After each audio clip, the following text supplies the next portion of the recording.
tout le monde. Nous nous excusons pour le souci qu'il y a pu avoir, pour ceux qui étaient avec nous.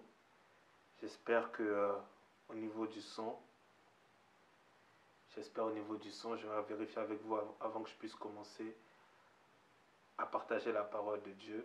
J'espère qu'au niveau du son, est-ce que vous m'entendez clairement?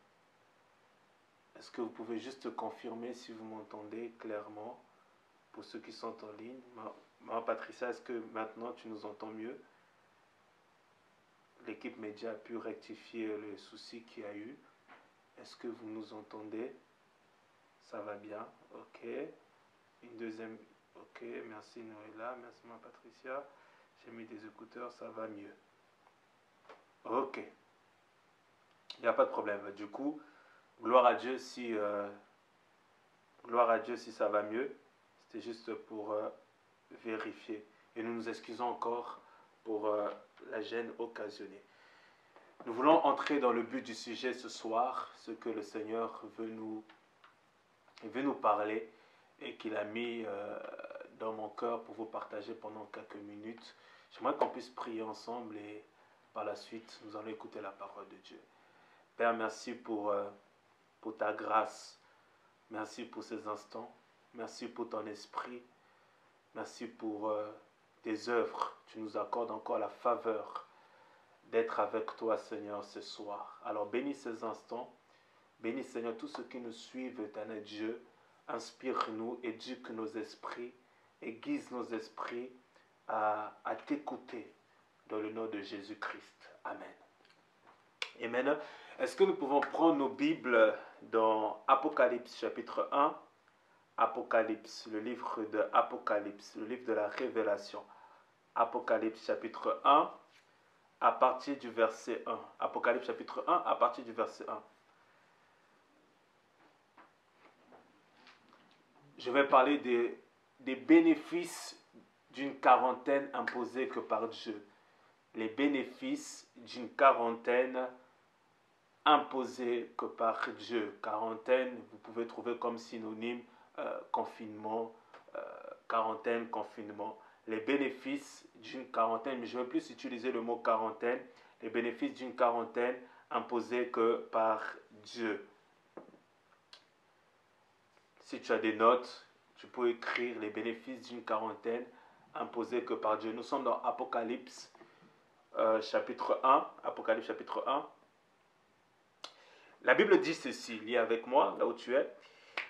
Révélation de Jésus-Christ que Dieu lui a donné pour montrer à ses esclaves ce qui doit arriver bientôt. Il a signifié en envoyant son ange à son esclave Jean, qui a témoigné de tout ce qu'il a vu, la parole de Dieu et le témoignage de Jésus-Christ. Heureux celui qui lit à haute voix les paroles de la prophétie, comme ceux qui les entendent et qui gardent ce qui est écrit, car le temps est proche.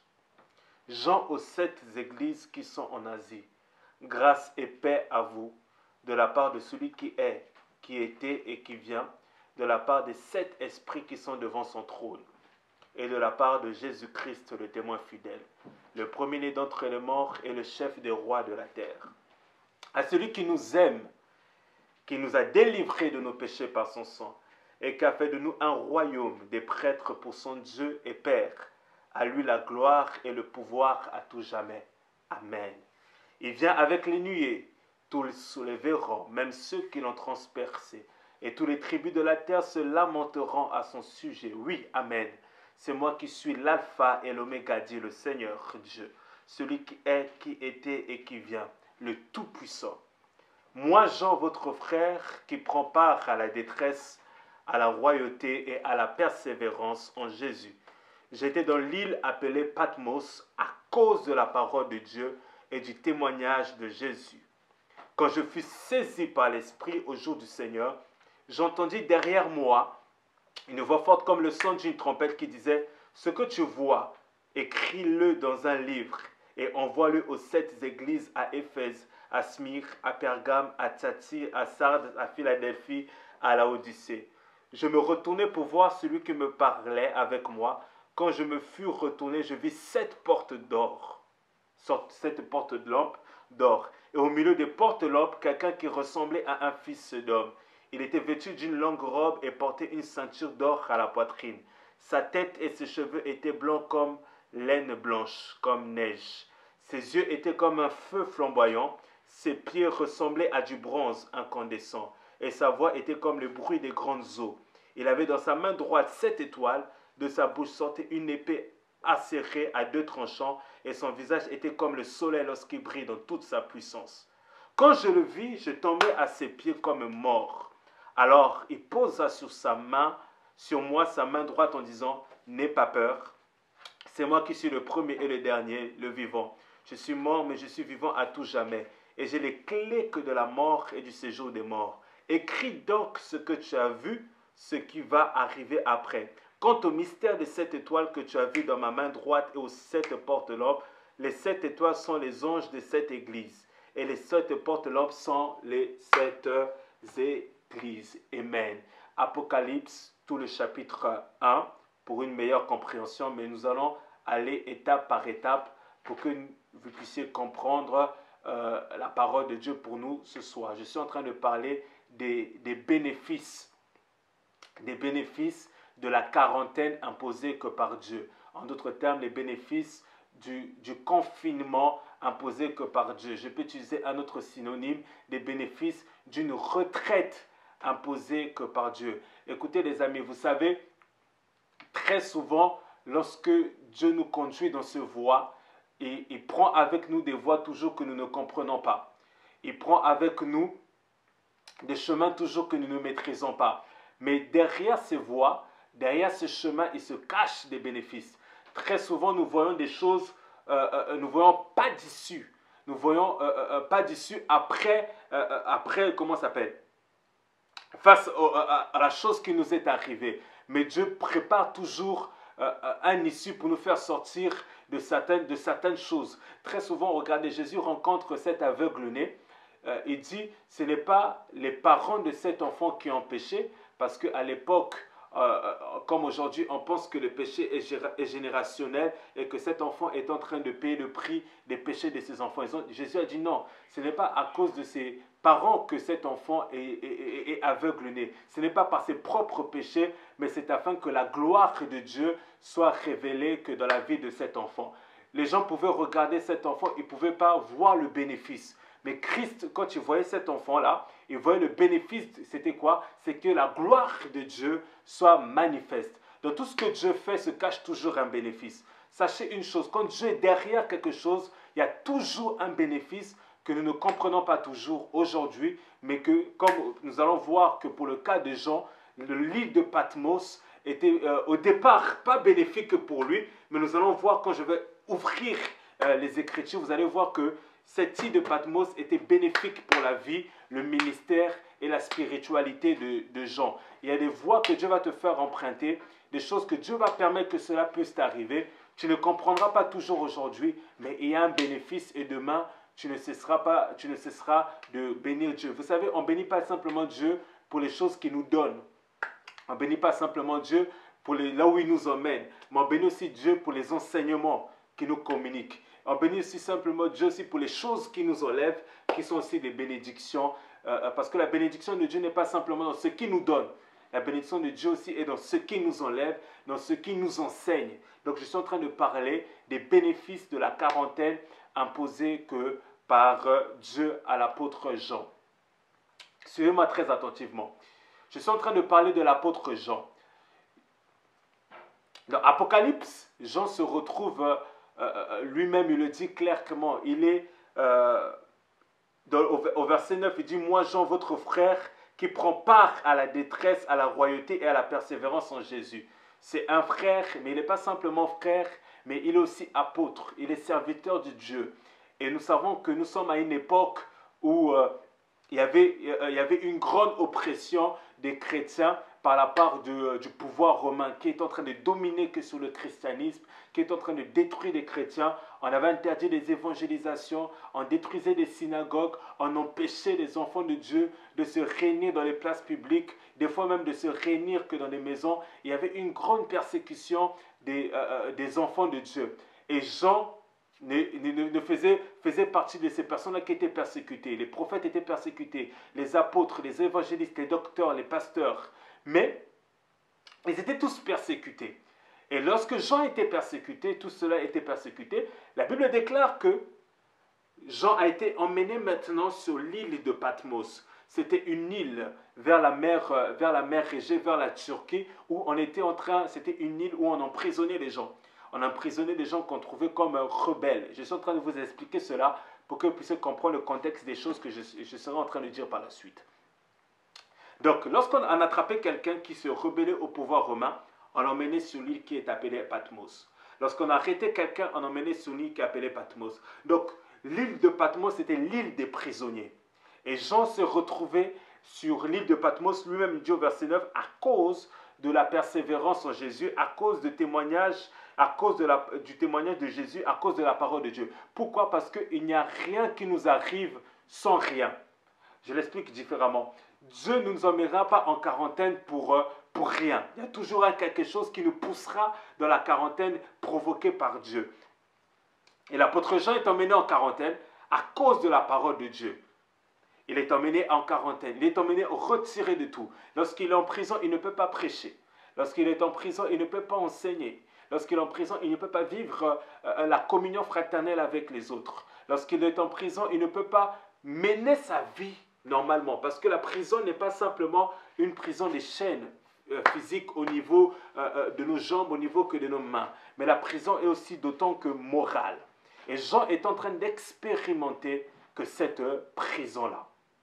Mais le premier bénéfice que j'aimerais partager avec vous, c'est quelque chose d'intéressant. Malgré que Jean était en prison, malgré que Jean était seul, malgré que Jean était en quarantaine, qui était imposé que par Dieu, il y a une chose très intéressante que Jean dit, il le dit clairement au verset 5. Il dit, à celui qui nous aime, qui nous a délivrés que de nos péchés que par son sang. Je répète, à celui qui nous aime, qui nous a délivrés que de nos péchés que par son sang. Bien que Jean était en quarantaine, bien que Jean était retiré de tout, bien que Jean était séparé de tout, séparé de la famille, séparé du corps du Christ, séparé du reste du membre du corps du Christ, Jean était en train d'expérimenter l'amour que de Dieu. La première bénéfice que j'aimerais vous partager ceci, c'est l'expérimentation de l'amour de Dieu lorsque Dieu nous emmène en quarantaine. Vous savez, lorsque Dieu nous emmène en quarantaine, il nous fait pratiquer la solitude. Lorsque Dieu nous emmène en quarantaine, il nous sépare de tout. Lorsque Dieu nous emmène en quarantaine, il nous fait quitter notre confort. Lorsque Dieu nous emmène en quarantaine, il nous emmène dans une zone inconfortable. Lorsque Dieu nous emmène en quarantaine, il nous fait quitter de notre confort. Il fait nous quitter notre lit spirituel pour nous emmener dans une zone inconfortable. Mais dans cette zone inconfortable, l'apôtre Jean est en train de dire ceci, à celui qui nous aime et qui nous a, au verset 5 il dit, à celui qui nous aime, qui nous a délivrés que de nos péchés que par son sang. Frère, quand Dieu t'emmène en quarantaine, il y a une chose que tu ne dois jamais oublier, c'est que Dieu t'aime. Lorsque Dieu t'emmène en retraite, lorsque Dieu te retire, lorsque Dieu te cache, lorsque Dieu permet même, parce que Jean, il était en quarantaine, mais ce n'était pas comme à la montagne avec Moïse où il était parti chercher les tables de la loi. Non, il était en prison à cause de la parole de Christ. Et Dieu a permis cela. Mais malgré qu'il était dans les chaînes, malgré qu'il était dans la difficulté, malgré qu'il était dans la solitude, il pouvait être conscient que Jésus-Christ l'aime. Il pouvait être conscient que Dieu l'aime parce que lui-même il dit, à celui qui nous aime, qui nous a délivrés que de nos péchés que par son sang. Regardez comment la phrase elle est construite. Il dit, à celui qui nous aime, qui nous a délivrés de nos péchés que par son sang. À celui qui nous aime, ça veut dire quoi? Ça veut dire que c'est du présent, c'est du verbe présent. Présent de l'indicatif, c'est présent tenté. Et qui nous a délivrés que de nos péchés. Qui nous a délivrés, ça veut dire quoi? C'est du passé. Donc quand on parle du péché, il parle du péché, et il parle du passé. Il dit, il nous a délivrés. Suivez-moi très attentivement, il vous dit, il nous a délivrés que de nos péchés que par son sang. Donc il ne dit pas que parce que je suis dans les chaînes, c'est à cause de mes péchés. Non. Parce que Jésus, il nous a délivrés de nos péchés que par son sang. Mais il est plus conscient, pas de ses péchés, mais il est plus conscient que de l'amour de Dieu Et il n'a pas dit à celui qui nous a aimés, il dit à celui qui nous aime. C'est-à-dire l'amour de Dieu est présentement répandu dans son cœur. Il peut être dans les chaînes, il peut être dans les pleurs, il peut être dans les difficultés, mais il est conscient que de l'amour de Dieu. Je suis en train de dire à une personne ce soir que Dieu nous aime d'une manière comme pas possible. Son amour pour nous, elle est inconditionnelle. La Bible dit, à peine mourant-on pour un homme juste. Quand quelqu'un est juste, on peut mourir que pour elle. Mais la Bible dit, à peine mourant-on pour un homme juste, mais Christ est mort que pour nous pécheurs. C'est son amour qui l'a poussé à la croix. C'est son amour qui nous garde aujourd'hui. C'est son amour qui nous préserve entre ses mains. C'est son amour qui est répandu que dans nos cœurs. Lorsque nous tombons, il nous tient la main, il nous relève. Lorsque nous sommes en train de marcher, il continue à manifester de l'amour en notre égard. Écoutez les amis, il y a une chose que nous ne devons jamais oublier, c'est l'amour de Dieu. L'amour de Dieu est immuable. L'amour de Dieu ne change pas. Lorsque Dieu regarde Israël, il dit à Israël, je t'aime d'un amour éternel. Israël s'est rebellé. Israël était à plusieurs fois infidèle. Ils sont partis se prostituer. Ils sont partis adorer les bois. Ils sont allés dans les montagnes. Ils sont allés se livrer à des sacrifices, à des autres dieux. Mais quand Dieu regardait Israël, il voyait encore l'amour. L'amour d'une femme peut s'éteindre. L'amour d'un homme peut s'éteindre. L'amour d'un ami peut s'éteindre. L'amour d'un collègue peut s'éteindre. Jésus même savait que l'amour entre les disciples peut s'éteindre. Voilà pourquoi il dit, aimez-vous les uns les autres, comme moi je vous ai aimé. Parce qu'il savait que l'amour entre eux pouvait s'éteindre. Mais quand il regarde Jean, il dit de Jean que Jean dit que ceci, à celui qui nous aime. Frère, Dieu peut t'imposer une quarantaine. Mais sache que dans cette quarantaine-là, cela ne veut pas dire que Dieu ne t'aime pas. Très souvent, nous commençons à douter de l'amour de Dieu lorsque Dieu nous retire et nous met dans une situation inconfortable. Mais ce soir, j'aimerais nous encourager et nous rappeler que même dans ces situations inconfortables, l'amour de Dieu est toujours là que pour nous. L'amour de Dieu s'offre toujours là que pour nous. L'amour de Dieu est là le matin, elle est là à midi, elle est là le soir, elle est là à minuit, elle est là à n'importe quel moment. Elle est là même au moment où tu ne le sens pas. Elle est là au moment même où tu ne le sens pas. Au moment où tu as besoin d'amour. Mais tu sens qu'il n'y a personne qui est capable de te donner cet amour, mais l'amour de Dieu est là. Et j'aimerais dire ceci, et ce soir le rappeler. Dans ta quarantaine, Dieu t'aime. Vous savez, dans le monde, quand on aime quelqu'un, on fait tout pour lui faire du bien et lui faire plaisir. Mais dans le monde spirituel, ça ne fonctionne pas comme ça toujours. Quand aujourd'hui on dit je t'aime, te faire plaisir, c'est éviter de te faire du mal. Mais dans le monde spirituel, Dieu peut prouver son amour envers nous en nous faisant du mal, mais ce mal-là n'a pas pour but de nous détruire. Mais malgré qu'il nous fait entre guillemets du mal, son amour nous accompagne dans ce mal-là. Le Père n'aimait-il pas le Christ lorsqu'il était à la croix? Si. Christ était le bien-aimé, il était le premier-né, le fils bien-aimé de Dieu. Mais Dieu a permis que le mal puisse arriver à Christ. Mais il continuait à aimer Christ. Il continuait à avoir de l'amour pour Christ. Il a permis que la mort puisse crucifier Christ. Il a permis que la mort puisse l'engloutir que dans le tombeau. Mais l'amour de Dieu n'avait pas changé. Dieu peut permettre des choses à nous arriver. Mais son amour ne change pas. Son amour ne diminue pas. Son amour ne grandit pas. Son amour ne part pas à gauche. Son amour reste inconditionnel. Lorsqu'il t'a dit le jour de ton baptême, lorsqu'il t'a dit le jour où tu t'es converti, je t'aime, c'est qu'il t'aime et il t'aimera jusqu'au bout. J'aimerais dire à quelqu'un aujourd'hui, l'amour de Dieu est véritable. Le même amour de Dieu que tu as expérimenté le jour de ta conversion. Parce que c'est par amour de Dieu qu'aujourd'hui que nous sommes convertis et que nous avons donné nos vies à Jésus-Christ. Parce que nous avons expérimenté l'amour de Dieu. Le même amour que tu as expérimenté il y a 10 ans, 15 ans, c'est le même amour qui existe encore aujourd'hui. Jésus-Christ t'aime. Et l'apôtre Jean était conscient de cela, que le Dieu Tout-Puissant, le Dieu qui était avec lui, l'aimait. Amen. L'amour de Dieu. Dieu aimait Jean. Ça, c'est la première des choses que nous devons être conscients de cela. Nous devons être conscients de l'amour de Dieu. Nous devons être conscients de l'amour comment dire, ça ne dépend pas des humeurs, ça ne dépend pas de, ça ne dépend pas de, ça ne dépend pas de nous, ça ne dépend pas de nos actes, ça ne dépend pas de nos sacrifices. Aujourd'hui, quand nous voulons être aimés de quelqu'un, comme je l'avais expliqué la dernière fois en parlant de la famille de Isaac. Isaac aimait Ésaü parce que Ésaü était capable de lui ramener du gibier. Mais Jésus ne nous aime pas parce que nous nous ramenons quelque chose. Non, il nous aime même lorsque nous ne faisons rien. C'est un amour qui est sans retour.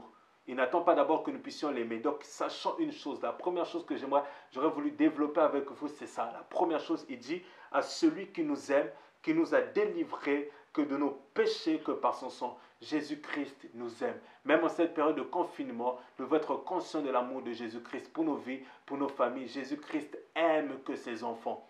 Il est un père qui aime que ses enfants. Il est un père qui aime ses enfants. Même dans sa correction, il nous aime. Même lorsque nous avons l'impression qu'il ne nous aime pas, mais il nous aime.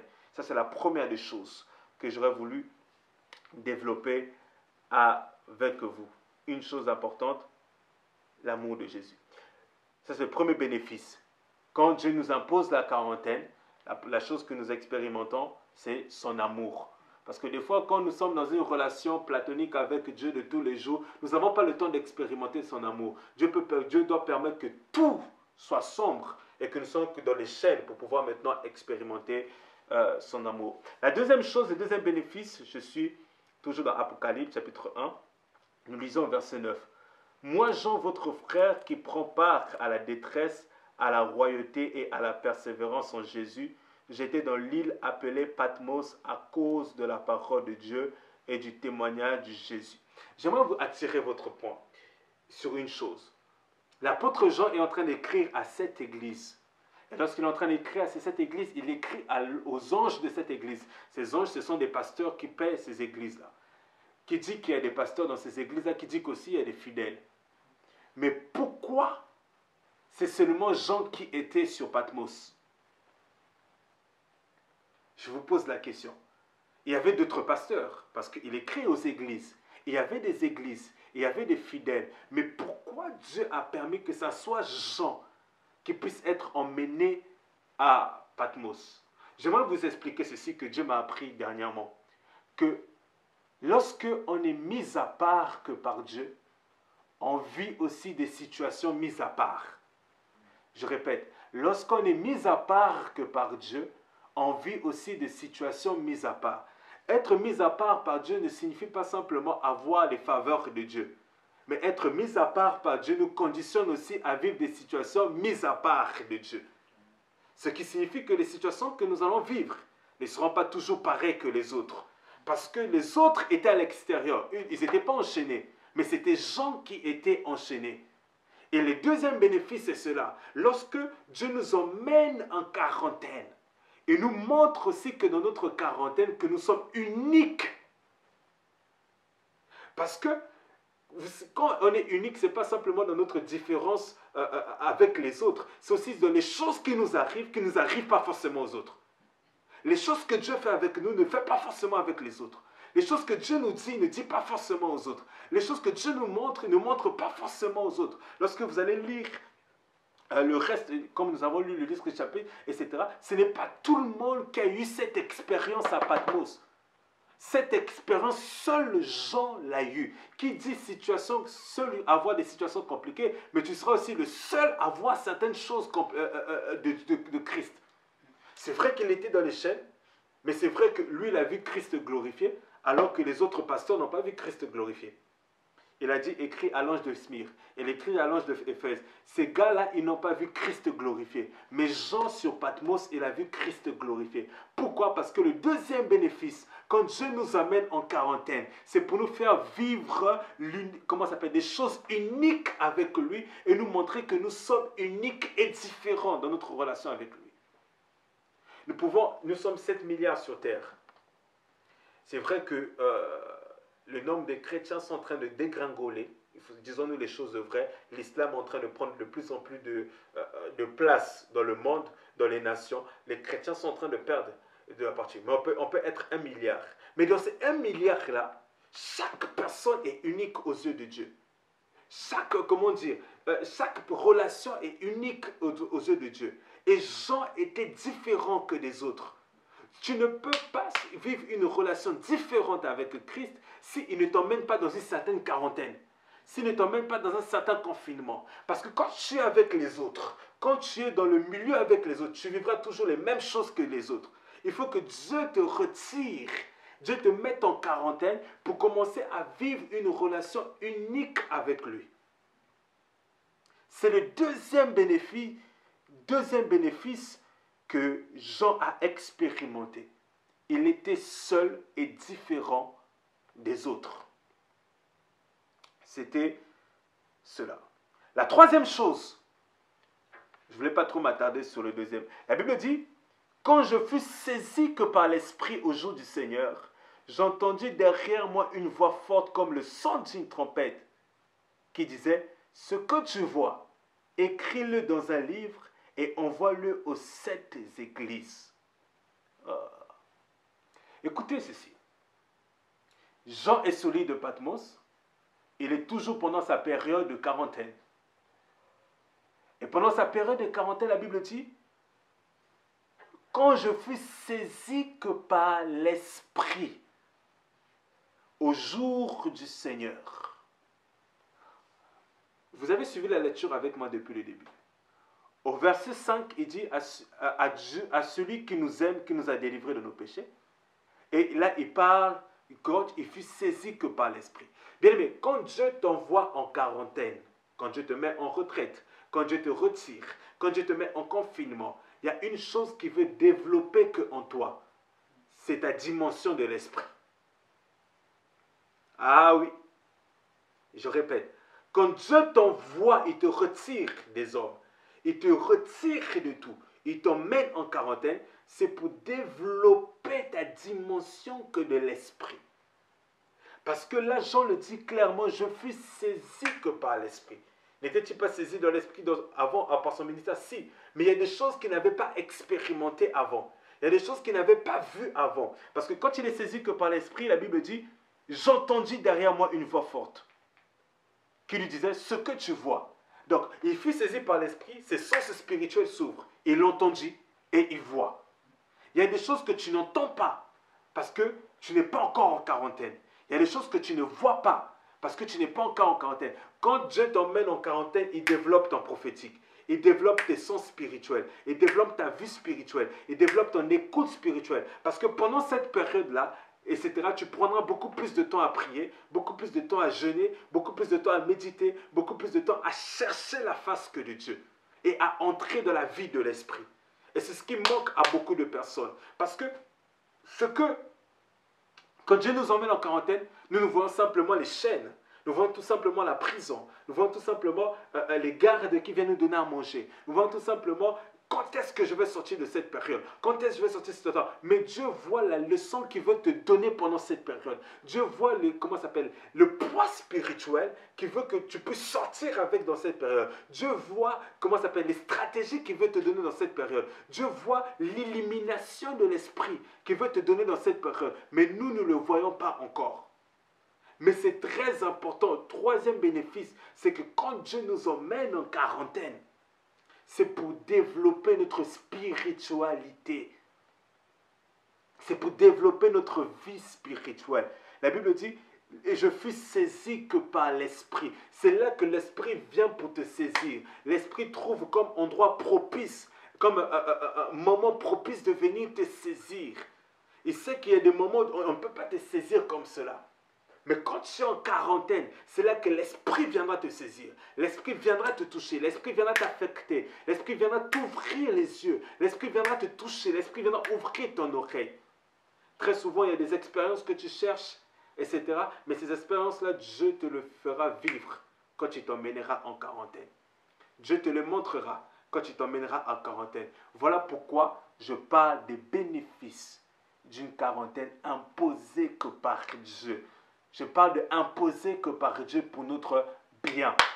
Et très souvent, le bien, ce n'est pas d'abord un bien qui est physique. C'est un bien qui est spirituel. Pour notre bien. Parce que Dieu pense d'abord à notre bien. Dieu pense d'abord que pour te faire traverser telle saison à telle saison, je dois le faire passer que par telle chose. Pour que je puisse donner tel poids spirituel, je dois le faire passer par telle chose. Pour que je puisse lui communiquer telle chose, je dois le faire passer que par telle chose. Et l'apôtre Jean, Dieu l'a permis, qu'il puisse se retrouver que sur Patmos. Et une fois qu'il était que sur Patmos, etc., pour pouvoir maintenant commencer à vivre une nouvelle vie de l'esprit. Frère, même dans cette période de confinement, normalement, nous allons bientôt sortir. C'était une occasion pour développer notre écoute spirituelle, développer notre vue spirituelle, développer nos sens spirituels, développer nos capacités spirituelles, développer notre spiritualité. Parce que la spiritualité se développe. Si de l'autre côté, nos adversaires, les gens qui sont dans l'occultisme, jour et nuit, travaillent pour se développer spirituellement, à combien plus forte raison, nous, enfants de Dieu, nous devons nous développer parce que, par exemple, la prière est un exercice spirituel, le jeûne est un exercice spirituel, la méditation est un exercice spirituel qui nous permet de nous développer afin que nous puissions avoir la taille, la stature et le poids que Christ attend de nous. Afin que nous puissions recevoir les choses que Christ attend de nous. Si Dieu n'avait pas emmené Jean sur Patmos, est-ce que peut-être Jean, il aurait eu les visions qu'il a eues? Certainement pas.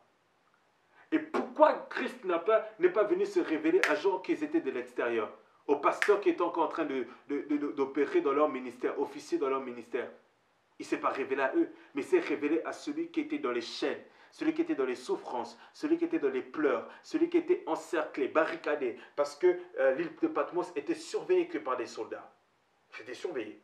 C'était pas une comme aujourd'hui l'île. Quand on parle d'île, on pense à la plage, on pense à la plage, on pense à l'eau, l'océan bleu. Non, c'était pas ça. C'était une prison. C'était le contexte d'une prison, les réalités d'une prison, la nourriture des prisonniers, comment ça s'appelle, les restrictions des prisonniers. C'était ça que Jean était en train de vivre. Mais dans ces restrictions-là, le plus important, c'était qu'il développait sa spiritualité. Il développait sa spiritualité. Et on ne parle pas de n'importe qui, on parle de quelqu'un qui a marché pendant plusieurs années avec Christ. Quelqu'un qui a vu Christ. Quelqu'un qui a mangé avec Christ. Mais malgré cela, la Bible dit, je fus saisi que par l'Esprit, au jour du Seigneur. Quand on parle du jour du Seigneur, on parle du jour où ils avaient l'habitude de se rassembler à l'époque, au 1er siècle des chrétiens, c'était le dimanche. Donc, ça prouve aussi que malgré qu'il avait des restrictions, malgré qu'il était en prison, il continuait à servir Dieu. Parce que c'était le dimanche où les gens servaient le Seigneur. Donc, il appliquait dans sa prison, etc., le sens du sacré qu'il avait déjà à l'extérieur.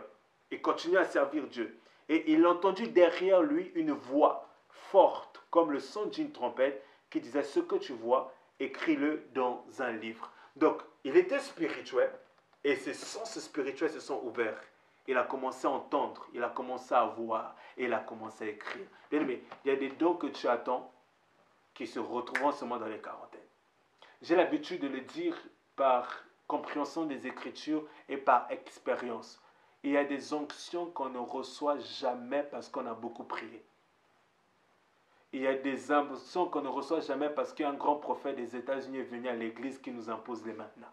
Il y a des onctions qu'on reçoit après, comme Jésus-Christ, avoir transpiré des grumeaux de sang. Il y a des onctions qu'on reçoit après avoir pleuré et gémi. Il y a des onctions qu'on reçoit à l'île de Patmos. Il y a des visitations, des choses qu'on voit seulement quand on est à Patmos. Mais malheureusement, les enfants de Dieu, nous ne comprenons pas toujours le fonctionnement de Dieu. Mais la quarantaine imposée par Dieu que dans ta vie est bénéfique que pour toi. Si Dieu te cache, Dieu te met en quarantaine, c'est bénéfique parce qu'il veut te communiquer certaines choses. Il veut te communiquer des grâces. Il veut te communiquer la force spirituelle. Parce que des fois, nous pensons être forts, mais nous ne sommes pas en réalité forts comme nous le pensons. Ah oui, nous pensons des fois être sages, mais nous ne sommes pas en réalité sages comme nous le pensons. Dieu sait à quel moment nous sommes prêts. Des fois, nous pensons être prêts pour quelque chose, mais Dieu voit que nous ne sommes pas encore prêts, nous avons encore de lacunes. Mais quand il nous envoie en quarantaine comme ça, il développe notre spiritualité. Il développe notre force, il développe notre vie de prière, il développe notre vie de jeûne, il développe notre vie de consécration, il développe notre vie de méditation. La preuve, si on est sincère entre nous-mêmes, depuis le confinement, nous avons plus médité que nous méditons d'habitude. Parce que là, nous avons beaucoup plus de temps de passer dans les Écritures. Donc, une quarantaine imposée que par Dieu a toujours des bénéfices. Des bénéfices que nous ne voyons pas toujours aujourd'hui, mais des bénéfices qui sont réels. Des bénéfices qui sont réels. Donc, j'ai partagé du troisième point, qu'il s'agissait de, troisième point, l'expérience spirituelle. L'expérience spirituelle. Je vais avancer. Au verset 12, la Bible dit ceci. Je me retournai pour voir celui qui parlait avec moi. Quand je me fus retourné, je vis 7 porte-lampes d'or, et au milieu des porte-lampes, quelqu'un qui ressemblait à un fils de l'homme. Il était vêtu d'une longue robe et portait une ceinture d'or à la poitrine. Sa tête et ses cheveux étaient blancs comme la laine blanche, comme une neige. Ses yeux étaient comme un feu flamboyant. Ses pieds ressemblaient à du bronze incandescent, et sa voix était comme le bruit des grandes eaux. Il avait dans sa main droite 7 étoiles de sa bouche. Sortait une épée acérée à 2 tranchants, et son visage était comme le soleil lorsqu'il brille dans toute sa puissance. Je suis dans mon quatrième point. La quatrième bénéfice qui va nous aider ce soir, par la grâce de Dieu, c'est que lorsque Dieu nous impose une quarantaine, il nous donne une nouvelle révélation que de lui. Je répète, lorsque Dieu nous impose une quarantaine, il nous donne une nouvelle révélation que de lui. Et je précise, au verset 17, il est écrit ceci. Quand je le vis, je tombais à ses pieds comme mort. Alors il posa sa main sur moi, sa main droite, en disant, n'aie pas peur, c'est moi qui suis le premier et le dernier. Écoutez, j'ai l'habitude de dire ceci. Nous avons tous une connaissance générale de Christ. Si aujourd'hui, comme Christ était arrivé sur le territoire de Césarée dans Matthieu chapitre 16, il pose la question à ses disciples. Qui suis-je aux yeux du peuple? Certains disent que tu es le prophète, certains disent que tu es Élie, etc. Et tout. Donc aujourd'hui, on peut poser la question, qui est Jésus, qui est Christ pour toi? Mon Seigneur, mon Sauveur, c'est Dieu, c'est celui, l'homme de Galilée, etc. Nous avons tous une réponse générale de la personne de Jésus-Christ, selon ce que nous avons connu de lui, on nous a enseigné depuis l'enfance, selon ce qu'on nous enseigne à l'église. Lorsque vous allez dans l'islam, en parlant de Jésus, on va vous dire que c'est Issa, fils de la Vierge Marie. Vous allez dans le judaïsme, on va vous dire que c'était un faux prophète parce que les Juifs considèrent beaucoup plus Moïse que même le Seigneur Jésus. Donc chacun a sa perception de Jésus. Vous allez dans les loges occultes, on va vous parler de Christ comme étant un ange, comme étant une émanation d'une autorité spirituelle. Donc nous avons tous une culture générale de la personne de Jésus. Mais quand nous sommes dans une relation avec Dieu, le Seigneur veut nous emmener à une connaissance beaucoup plus profonde, beaucoup plus intime de sa personne. Quand on accepte Jésus comme Seigneur et Sauveur, on ne doit pas se limiter à fait de l'accepter, de le recevoir. On doit grandir maintenant dans la connaissance du Fils de Dieu. Même la Bible dit, etc., de grandir dans la connaissance du Fils de Dieu. Connaître le Fils de Dieu, ce n'est pas simplement connaître Jésus comme fils de Marie, Jésus comme l'homme qui a marché 3 ans en Palestine. Non, ça demande une dimension profonde et d'une connexion profonde avec le Seigneur. Et pour ce faire, Dieu sait que je dois maintenant me révéler à mon fils, je dois maintenant me révéler à ma fille. Et pour ce faire, je vais le conduire en quarantaine pour qu'il puisse avoir une connaissance que de ma personne. Même la Bible le dit, dans un texte, il est écrit, je ne le conduirai que dans le désert, et là, dans le désert, je lui parlerai. Et par expérience, les plus grandes dimensions de connaissance que nous avons avec Christ, nous l'avons reçu dans les moments de quarantaine. Le dimanche, on peut prêcher à une foule de 200, 300, 400 personnes de Christ. Vous allez tous entendre Christ, selon ce que le prédicateur a déclaré. Mais l'Esprit de Dieu doit venir imprégner dans nos esprits, imprégner dans nos cerveaux, imprégner dans nos cœurs, un Christ différent selon la rôle. Non qu'il est différent, mais dans ses manifestations, dans ses manières d'être avec ses enfants, il est différent de Patmos. Il voit un homme et il commence à décrire l'habillement de cet homme. Il commence à décrire le physique de cet homme. Il commence à décrire complètement cet homme parce qu'il n'a jamais vu un Christ de cette manière. Il y a des choses que tu n'as jamais vues de Christ. Il y a des choses que tu n'as jamais vécues de Christ. Il y a des choses que tu ne connais pas de Christ. Même si tu as 5 ans, 10 ans, 15 ans de ministère, il est insondable. On ne finit jamais d'apprendre de lui. On ne finit jamais de connaître de lui. On ne finit jamais de connaître de lui. Et Dieu sait qu'il veut se révéler. Dieu sait qu'il veut se faire connaître. Il doit t'emmener dans des situations. Il doit t'emmener dans des zones inconfortables pour que là, il se dévoile encore à toi. Pour que là, il se révèle encore à toi. Pour que là, il lève le voile et pour que tu puisses voir quelque chose que tu ne connaissais pas d'avant. L'apôtre Jean, il y a des choses qu'il ne connaissait pas de Christ. Il y a des choses qu'il ne connaissait pas de Christ, ou qu'il connaissait de Christ que par théorie. Il a marché quelques années avec lui, il a expérimenté la croix, il a expérimenté le tombeau, il a entendu parler de la résurrection. C'était tout. Mais là, il voyait le Christ glorifié, le Christ dans sa gloire, comme un roi et comme un sacrificateur. Il le dit clairement, sa tête et ses cheveux étaient blancs comme la laine blanche. S'il décrit autant de choses, c'est qu'il était ébloui par la beauté que de la vision. Il y a des choses que Christ doit encore nous éblouir. Il y a des choses que Christ doit encore nous faire voir. Et ça, c'est un bénéfice, c'est un bénéfice très important. Quand Dieu nous emmène en quarantaine, il y a ce bénéfice-là que, par sa grâce, il doit se révéler une fois de plus à nous. Nous demandons à Dieu une nouvelle révélation de sa part. C'est vraiment ma prière pour nous ce soir. Une nouvelle révélation que de sa part. Nous ne connaissons pas exactement comme nous devons connaître. Nous ne comprenons pas exactement comme nous devons comprendre. Nous avons besoin d'une nouvelle révélation. Nous avons besoin d'une nouvelle illumination. Nous avons besoin d'une nouvelle connaissance. Le but de notre relation avec Dieu, c'est de le connaître lui.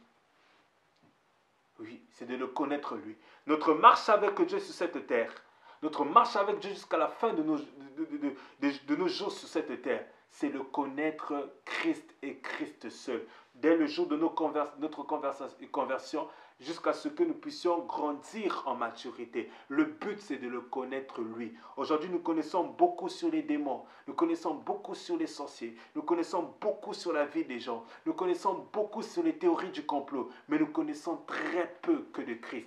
Pose la question à quelqu'un, qu'est-ce que tu connais de Jésus? Jésus, j'ai vu une vidéo comme ça sur YouTube. On posait la question genre, qui est Jésus? On posait la question aux croyants et aux inconvertis. Il y en a qui disaient c'était un imposteur. Il y en a qui disaient c'est celui qu'on a crucifié, celui qui est dans les églises catholiques, etc. Il y a très peu de gens qui connaissent le Christ. Mais il y avait des gens comme Paul qui pouvaient connaître Christ, parler de la révélation de Christ, parler des profondeurs que de Christ. Et regardez ceci. Au verset 17, il est écrit ceci. Quand je le vis, je tombais à ses pieds comme mort. Alors il posa sur moi sa main droite en disant, n'aie pas peur. Ok. Jean a marché avec Jésus. C'est vrai? Jean a marché avec Jésus. Comment se voit-il que là il voit à nouveau Jésus, mais il tombe comme mort? Et non seulement il tombe comme mort, Christ s'est obligé à le rassurer. Il lui dit, n'aie pas peur. Parce que quand Jean avait vu Jésus, il commençait à trembler, il commençait à avoir peur. Frère, il y a des expériences que nous n'avons encore jamais eues. La Bible dit, il est tombé comme mort. Il y a une dimension où Christ doit nous emmener comme mort lorsque nous le voyons. Et ce qui m'étonne quand je lis ce texte dernièrement, je me suis rendu compte que lorsque Jean voit Jésus ici, il est tombé comme mort, Jésus lui dit quoi? N'aie pas peur, c'est moi qui suis le premier et le dernier. Dans Apocalypse chapitre 22, je vais lire quelque chose, vous allez remarquer ceci. Apocalypse chapitre 22, verset 8. C'est moi, Jean, qui ai entendu et vu ces choses. Quand j'ai entendu et vu, je suis tombé aux pieds de l'ange qui me les montrait, pour me prosterner devant lui. Mais il me dit, garde-toi de faire cela, je ne suis que ton compagnon d'esclavage et celui de tes frères les prophètes. Et de ceux qui gardent les paroles de ce livre, prosterne-toi devant Dieu. Vous avez remarqué quelque chose? Écoutez ceci. Nous sommes dans notre quatrième bénéfice. Jean voit Jésus au chapitre 1.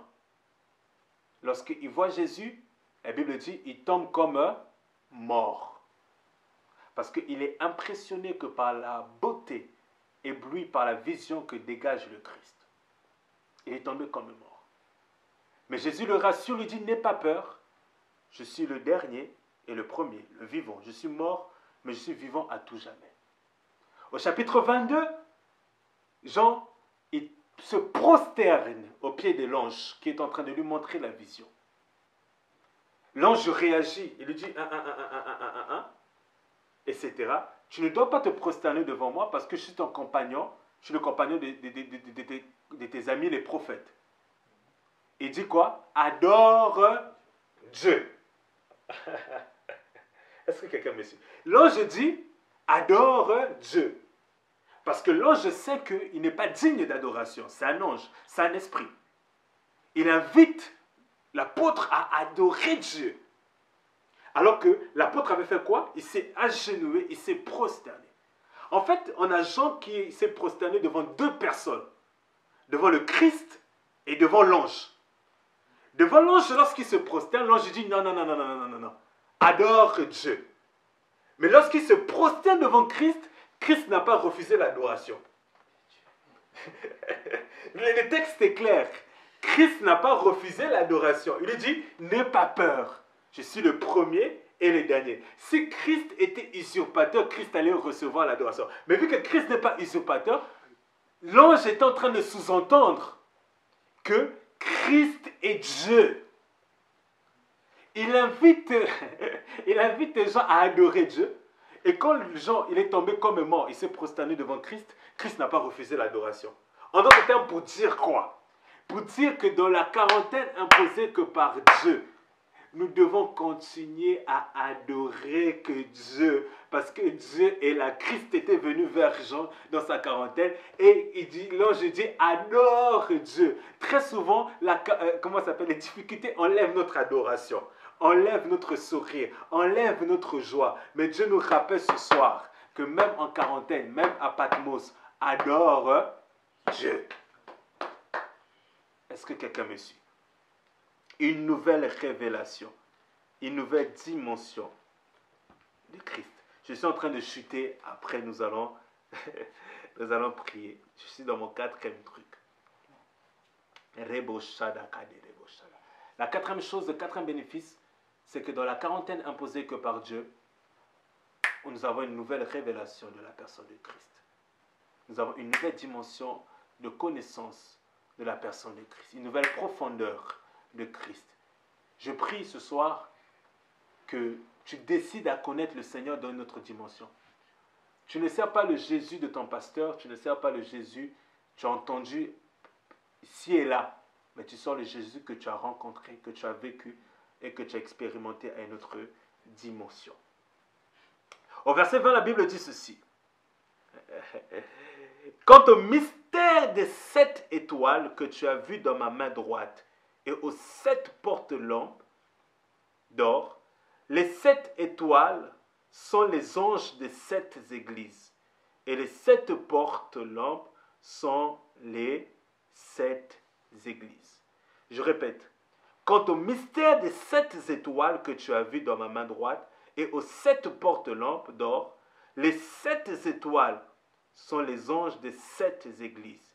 Et les 7 porte-lampes sont les 7 églises. Le cinquième bénéfice que je voulais partager avec vous par la grâce de Dieu ce soir, c'est que quand Dieu nous impose une quarantaine, il nous explique les mystères. Je répète, quand Dieu nous impose une quarantaine, il nous explique les mystères. Parce que écoutez ce que Christ dit. Il dit, parce que Jean a vu les 7 étoiles. Hein? Il a vu les 7 portes de lampe d'or. Etc. Mais il ne comprenait pas ce qu'il était en train de voir. Mais quand Dieu va te retirer, quand Dieu va te, comment ça s'appelle, va te mettre en quarantaine, quand Dieu va te mettre en retraite, qu'est-ce qu'il va faire? Il va commencer maintenant à t'expliquer les choses spirituelles, à t'expliquer que les mystères, on n'explique pas le mystère à n'importe quel moment. On n'explique pas les mystères à n'importe quel moment. C'est quand il était en quarantaine que Jésus est venu maintenant expliquer les mystères à Jean. Il y a des mystères que tu lis dans la Bible que tu ne comprendras pas. J'ai lu dernièrement quelqu'un dans les réseaux sociaux. Elle était en train de dire depuis mon enfant je suis chrétienne, je lis la Bible, mais pour moi c'est du charabia. Je ne comprends rien, ça ne me fait rien du tout, etc. Et j'ai compris, j'avais la douleur pour cette jeune fille parce que c'est vrai que la Bible en soi est un mystère. Il y a des mystères, mais la Bible est un mystère. Donc pour comprendre les Écritures, pour comprendre les mystères que Dieu met à tes yeux, même le mystère de ta vie, pour comprendre les choses, pour quelle raison ça s'est arrivé à telle saison, ça s'est arrivé de quelle manière, Dieu doit te les expliquer. Mais pour te les expliquer, il ne va pas t'expliquer ça à n'importe quel moment. Il va conditionner une atmosphère que favorable pour venir maintenant expliquer les mystères. Jean n'était pas en train de comprendre les choses. Il a vu les 7 étoiles, etc. Il a vu tout cela à la main droite et tout. Il ne comprenait pas. Et Jésus dit quoi?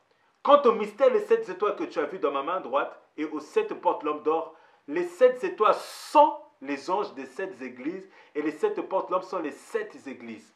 En d'autres termes, il a vu des choses, mais Jésus est venu maintenant lui expliquer. Jésus est venu maintenant lui donner la révélation. Jésus est venu maintenant lui donner la profondeur. Jésus est venu maintenant lui donner la sagesse sur ce qu'il est en train de voir. Amen. C'est ma prière. Que Dieu vienne t'expliquer ce que tu ne comprends pas. Que Dieu vienne te donner la révélation des choses que tu ne comprends pas. Que Dieu vienne t'ouvrir l'esprit et t'expliquer des choses. Frère, c'est très important. Une quarantaine imposée que par Dieu a des bénéfices. Est bénéfique que pour nos vies. Est bénéfique que pour nos ministères. Est bénéfique que pour nos familles. Est bénéfique que pour nos églises. Est bénéfique que pour les nations. Mais retiens les 5 choses que j'essaie de partager avec toi depuis le début. Les 5 choses. Être conscient de l'amour de Dieu. Être conscient que nous sommes uniques. Être conscient que de ces choses-là, être conscient de la vie de l'esprit, être conscient de la dimension prophétique, être conscient d'un autre niveau de spiritualité, être conscient d'une nouvelle révélation de la part de Christ. Mais en tout de cela, être conscient qu'il y a des mystères. Vous savez, dans la Bible, il y a les mystères. L'Église est un mystère qui a été expliqué que par Paul. L'incarnation est un mystère que Paul a expliqué. Comprenez-moi, il y a des mystères que dans la Bible. Non seulement il y a des mystères dans la Bible, il y a des mystères que dans nos propres vies. Nos vies même sont un mystère. Il y a des choses que nous n'arrivons pas à expliquer. Même le confinement est un mystère. Et tout le monde est en train de parler. Est un virus chinois, est un virus américain, est un virus, c'est l'enfer, c'est Dieu, c'est un mystère. Mais dans les moments de quarantaine, Dieu vient vers nous pour nous expliquer les mystères. Pour nous expliquer les mystères. Parce que nous avons besoin de la sagesse. Nous avons besoin de l'intelligence. Même la Bible dit à celui qui a la sagesse d'interpréter le chiffre de la bête. Nous avons besoin de la sagesse pour interpréter des choses. Nous avons besoin de la sagesse pour interpréter des mystères. Afin que, ayant la compréhension du mystère, nous saurons comment les choses sont dans le monde de l'esprit. Lorsque Jean a eu la compréhension des mystères, il savait ce que représentaient maintenant les 7 lampes. Il savait maintenant ce que représentaient les 7 étoiles. Nous allons prier pendant quelques minutes et je veux clôturer que par là. J'ai parlé des 5 bénéfices d'une quarantaine imposée que par Dieu. Tu es peut-être en quarantaine dû au confinement. Tu es peut-être en quarantaine dû aux épreuves que Dieu te fait passer. Mais sache que dans tout cela, Dieu t'aime. Ne l'oublie jamais. Sache que dans tout cela, tu es unique. n'oublie jamais. Sache que dans tout cela, Dieu veut t'emmener dans une autre dimension de spiritualité. Ne l'oublie jamais. Sache que dans tout cela, que Christ veut se révéler à toi une autre dimension. Que tu puisses prier différemment. Tu puisses adorer différemment. Sache que dans tout cela, Dieu veut t'expliquer des mystères. Il y a des choses que même de ta propre vie, tu n'as pas, de ton enfant, de ton adolescent, tu n'as pas toujours compris. Mais Dieu, dans le moment de quarantaine, est capable de t'expliquer pourquoi il a permis ceci, pourquoi il a permis un tel décès, pourquoi il a permis une telle maladie, pourquoi il a permis un tel rejet. C'est très important. Nous allons prier quelques secondes et le Seigneur va nous faire du bien. Seigneur, merci pour ces moments. Merci pour ta grâce. Merci pour ta révélation. Merci Seigneur, oh Dieu de gloire, pour toutes ces personnes, moi-même y compris, à qui tu as imposé une certaine quarantaine, Seigneur. Alors nous voulons ressortir de là, Seigneur, avec, Seigneur Dieu de gloire, que des bénéfices que tu mets à notre disposition, Seigneur. Alors merci pour ta bénédiction. Merci pour notre niveau spirituel qui atteint une autre dimension. Merci, Seigneur Dieu de gloire, que pour l'ouverture de nos sens spirituels. Merci pour la compréhension que des mystères éternels, Dieu de gloire. Nous te bénissons pour ta grâce. Nous te bénissons pour ceux qui nous ont suivis, Seigneur. Aide-nous, Seigneur Dieu de gloire, à appliquer ta parole, appliquer ta pensée, à appliquer totalement, Seigneur Dieu de gloire, ta parole, Dieu de gloire. Dans le nom de Jésus-Christ, Dieu de gloire. Aide-nous, Seigneur, à sortir, Seigneur de gloire, que les armées, avec tout ce que tu nous as donné, tu nous as enseigné, tu as essayé de nous enseigner ce soir. Dans le nom de Jésus-Christ. Amen. Que Dieu vous bénisse.